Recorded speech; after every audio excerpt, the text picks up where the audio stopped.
Baik lagi dengan gue Gian, and welcome to What's on Film.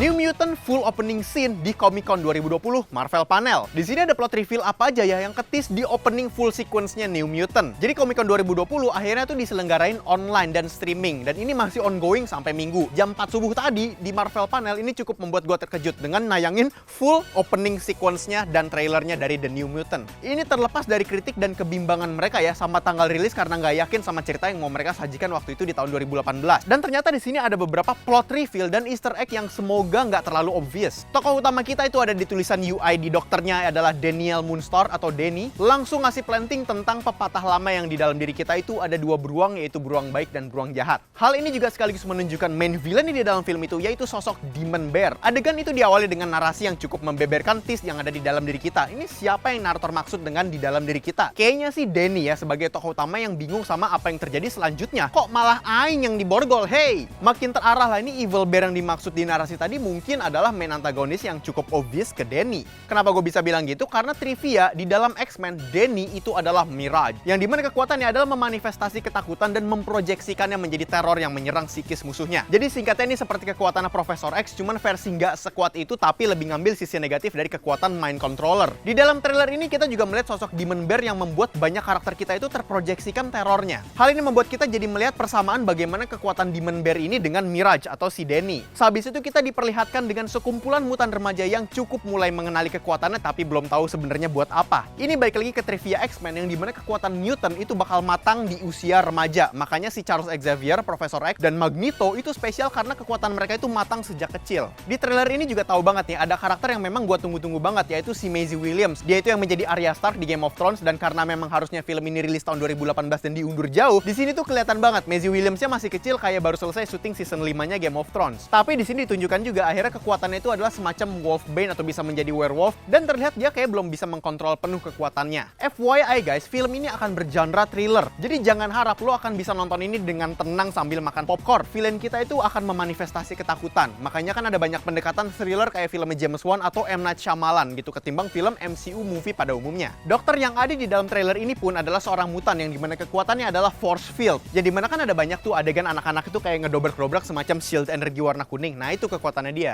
Ini juga menandakan dokter ini akan menjadi karakter kunci. Kalau misal kita lihat sih dia diarahkan seperti antagonis, tapi kita juga malah melihat dia tuh semacam punya informasi dan memiliki banyak keresahan juga, dan bisa jadi dia memegang jawaban plot twist di dalam film ini. Terus kalau misalnya lu perhatiin fasilitas rumah sakit dalam film ini tuh daripada fasilitas canggih, ini interiornya malah seperti panti asuhan dengan desain rumah lama yang kayak 11-12 sama sekolahnya Profesor X. Gua nggak tahu apakah ini ada koneksi sama film X-Men sebelumnya, karena kabar buruknya film ini sudah dikonfirmasi Disney bahwa ini bukan part dari MCU. Jadi mungkin ini akan nyambung ke dalam versinya Fassbender kali. Di ending trailer pun pihak filmmaker tuh sadar bahwa mereka itu bimbang soal tanggal rilis mereka, dan akhirnya mereka bercandain. Dan menurut gue ini cukup melegakan ya, karena mau sedark dan se-thriller apapun, filmmaker ngerimain kita bahwa ini tuh comic book movies guys. Jadi menurut gue itu highlight Marvel Panel yang menarik subuh tadi. Gue sih sold ya ngeliat opening sequence-nya, soalnya fresh aja gitu. Plotnya nggak kayak pakai standar formula Marvel movies. Kalau misalkan suka dengan seputar film dan game, lu bisa cek ke website kita kincir.com, karena di situ membahas soal film dan game, lu bisa langsung aja ke dalam websitenya. Oke, cukup sekian untuk What's on Film kali ini. Sampai jumpa di What's on berikutnya.